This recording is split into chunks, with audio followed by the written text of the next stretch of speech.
Hello everyone and welcome to UGC NET mentor guys. एक बहुत बड़ी गुड न्यूज़ है आप सभी के लिए। एमपी सेट की जो फॉर्म फिलिंग है, एमपी सेट का जो इन्फॉर्मेशन है वो निकल के आ चुकी है। और यहाँ पर मैं बता दूं कि मध्य प्रदेश में असिस्टेंट प्रोफेसर बनने का एक बहुत अच्छा मौका है आप सभी के लिए। ऐसा मैं क्यों बोल रहा हूँ, बिकॉज यहाँ पर एमपी सेट जो क्वालिफाई करते हैं उनको प्रेफरेंस दी जाती है यहाँ पर रिक्रूटमेंट के केस में। अगर आप नेट क्वालिफाइड हैं तो आप एलिजिबल हैं अप्लाई करने के लिए, बट अगर आपने सेट क्वालिफाई कर रखा है तो उसके इसमें आपको यहाँ पर प्रेफरेंस भी दी जाती है। तो गैस कंप्लीट इन्फॉर्मेशन कवर करेंगे। मैं बताऊंगा कि किस किस सब्जेक्ट में यहाँ पर एमपी सेट का एग्जाम होता है, फीस कितनी रहने वाली है, एलिजिबिलिटी क्राइटेरिया क्या है, सिलेबस क्या रहता है, एज लिमिट क्या रहेगी और एग्जाम का पैटर्न क्या रहेगा, किस तरीके से एग्जाम कंडक्ट होगा। तो गैस कंप्लीट चीजें आज की इस वीडियो में हम कवर करेंगे। सो मेक श्योर आप इस वीडियो को एंड तक जरूर देखिए। एक सिंगल इस वीडियो को देखने के बाद आपको कोई दूसरी वीडियो देखने की जरूरत नहीं पड़ेगी। कंप्लीट इन्फॉर्मेशन मैं आपको यहाँ पर कवर करवाने वाला हूँ। बट इससे पहले वीडियो में आगे बढ़े मैं आपको बता दूं कि मैं अपने इसी चैनल पर डेली बेसिस पे आप सभी के लिए एग्जाम टारगेटेड पीवाईक्यूज क्लासेस लेके आ रहा हूँ। सो गाइस आप इन सभी क्लासेस को फॉलो करिए, बिकॉज ये जो क्लासेस हैं वो ना सिर्फ आपके एग्जाम के पर्पज से इंपॉर्टेंट है, बल्कि आप इन क्लासेस को फॉलो करते हो आप अच्छा स्कोर कर पाएंगे। बिकॉज ये जो मैं पीवाईक्यूज करवा रहा हूँ ये बेस्ड है मोस्ट रिपीटेड टॉपिक्स के ऊपर। वो टॉपिक जिसके ऊपर बार बार क्वेश्चन बनते हैं, मैं उन्हीं टॉपिक्स के ऊपर जो पीवाईक्यूज पूछे हैं उनकी प्रैक्टिस करवा रहा हूँ। तो यहाँ पे हम कुछ टिप्स एंड ट्रिक्स के साथ चीजों को समझ रहे हैं। सो मेक श्योर आप इन सभी लेक्चर्स को जरूर फॉलो करें। चैनल के प्लेलिस्ट वाले सेक्शन में आओगे तो यहाँ पे आपको इन सभी क्लासेस की प्लेलिस्ट मिल जाएगी। यहाँ पे आकर के आप इन सभी क्लासेस को देख सकते हो, इससे आपकी जो प्रिपरेशन है वो और अच्छे से हो पाएगी। ओके, तो गाइस देखिए, Madhya Pradesh public service commission की ऑफिशियल वेबसाइट पे ये जो नोटिफिकेशन है वो आ चुका है। यहाँ पे आप आकर के इस नोटिफिकेशन को डाउनलोड कर सकते हो। मैं आपको एक बार गो थ्रू करवा देता हूँ। ये जो नोटिफिकेशन है यहाँ पे आप देख सकते हो, क्लियरली मेंशन है दैट मध्य प्रदेश लोक सेवा आयोग द्वारा राज्य पात्रता परीक्षा सेट 2025 के संबंध में ये नोटिस इशू किया गया है। 2025 का नोटिस है, अभी रिसेंटली अक्टूबर का ही है। तो यहाँ पे आप देख पाएंगे दैट मध्य प्रदेश शासन उच्च शिक्षा विभाग के पत्र क्रम संख्या दिया हुआ है दिनांक 26 सितंबर 2025 के परिप्रेक्ष्य में सहायक प्राध्यापकों की भर्ती हेतु, मतलब असिस्टेंट प्रोफेसर के रिक्रूटमेंट के लिए राज्य पात्रता परीक्षा सेट एग्जाम जो है वो आयोजन निम्नलिखित विषयों में आयोजित किया जाना प्रस्तावित है। इन सभी सब्जेक्ट में होना है जो यहाँ पर सब्जेक्ट मेंशन है। कंप्लीट लिस्ट दे रखी है। अच्छा, यहाँ पर इससे पहले मैं लिस्ट कंप्लीट आपके साथ साझा करूँ, मैं बता दूं कि इसका जो एग्जाम है वो कब होगा और सिलेबस क्या रहने वाला है। तो गाइस देखिए, यहाँ पर यूजीसी या सीएसआईआर नेट का जो सिलेबस होता है, यानी कि जो यूजीसी नेट का सिलेबस है या फिर जो सीएसआईआर नेट का सिलेबस है वही पाठ्यक्रम अनुसार ही होगा, मतलब सेम सिलेबस है। तो अगर आप नेट की तैयारी कर रहे थे अभी तक, तो आपके लिए इससे अच्छा मौका हो ही नहीं सकता इस एग्जाम में अपीयर करने का, बिकॉज सेम सिलेबस है। और अगर आपका गलती से भी सेट एग्जाम क्वालिफाई हो जाता है तो आप 100% एलिजिबल हो जाएंगे यहाँ पर असिस्टेंट प्रोफेसर जॉब के लिए। और जैसे कि मैंने बताया कि अगर किसी कैंडिडेट के पास नेट है और किसी कैंडिडेट के पास सेट है या दोनों है, तो दोनों जिसके पास है उनको प्रेफरेंस दी जाती है रिक्रूटमेंट में, इंटरव्यू में इनको एडवांटेज मिलता है इस चीज़ का। तो अगर आपने नेट एग्जाम ऑलरेडी क्वालिफाई कर रखा है तो भी आपको सेट देना चाहिए एमपी का, बिकॉज अगर आप फ्यूचर में कभी भी अप्लाई करेंगे यहाँ पर असिस्टेंट प्रोफेसर के लिए तो यहाँ पर आपको प्रेफरेंस दी जाएगी। सेट परीक्षा 2025 का विस्तृत विज्ञापन तथा ऑनलाइन आवेदन संबंधी जानकारी यथाशीघ्र आयोग की वेबसाइट पर प्रकाशित की जाएगी। परीक्षा का आयोजन जनवरी 2026 में किया जाना प्रस्तावित है। कि अभी डेट मेंशन नहीं करी, बट मंथ मेंशन कर दिया गया कि जनवरी 2026 में आपका जो एग्जाम है वो यहाँ पर कंडक्ट किया जाएगा। यहाँ पर जो एग्जैक्ट डेट है वो अभी नहीं बताई गई है, फ्यूचर में आपको बता दी जाएगी। अच्छा गाइस देखो, यहाँ पर जो बोला गया है कि ऑनलाइन आवेदन भी अभी तक चालू नहीं हुआ है, बस अभी नोटिफिकेशन आया है। आवेदन भी 2-4 दिन में चालू हो जाएगा, उसका लिंक इन्होंने अभी तक एक्टिवेट नहीं किया है, तो ये आपको ध्यान रखना है।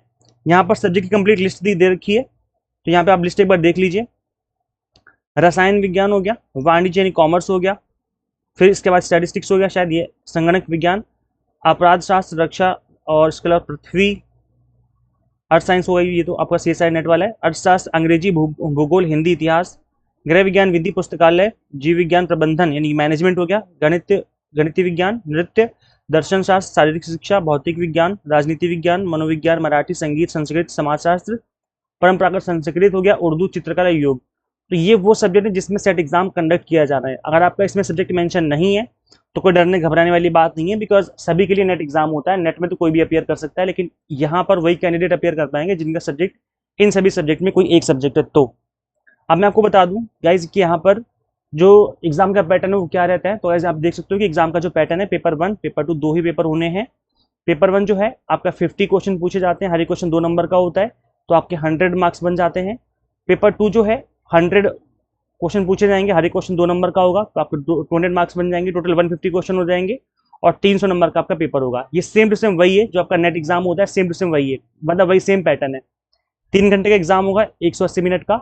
लेकिन सबसे अच्छी बात यहाँ पर ये है कि यहाँ पर जो एग्जाम है वो एक तो ऑब्जेक्टिव टाइप है, यानी कि एमसीक्यू फॉर्मेट में होगा, प्लस इसी के साथ साथ जो आपका एग्जाम है वो होगा आपका यहाँ पर ऑफलाइन मोड में। आपको यहाँ पर सर्कल भरने होंगे, ऑफलाइन मोड में आपका एग्जाम यहाँ पर कंडक्ट किया जाएगा।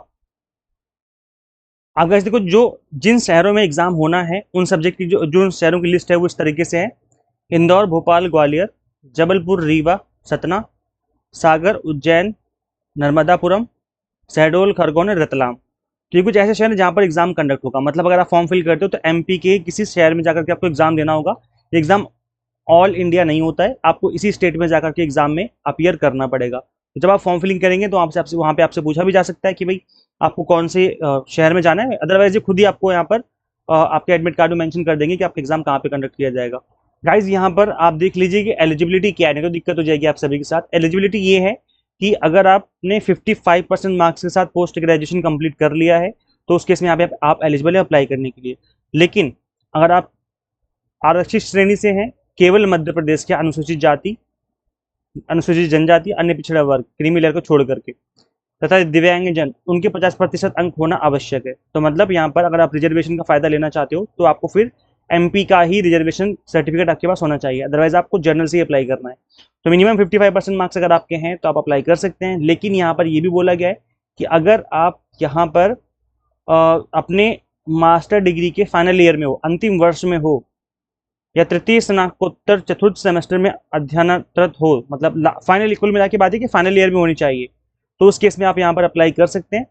और अप्लाई में फिर आपको अपीयरिंग अप्लाई करना होगा, मतलब आप एग्जाम में अपीयर कर रहे हो, आपका जो फाइनल रिजल्ट है वो नहीं आया है, तो इस चीज़ को मेंशन करना होगा फॉर्म फिलिंग के टाइम पर। फिर आपसे परसेंटेज नहीं पूछी जाएगी।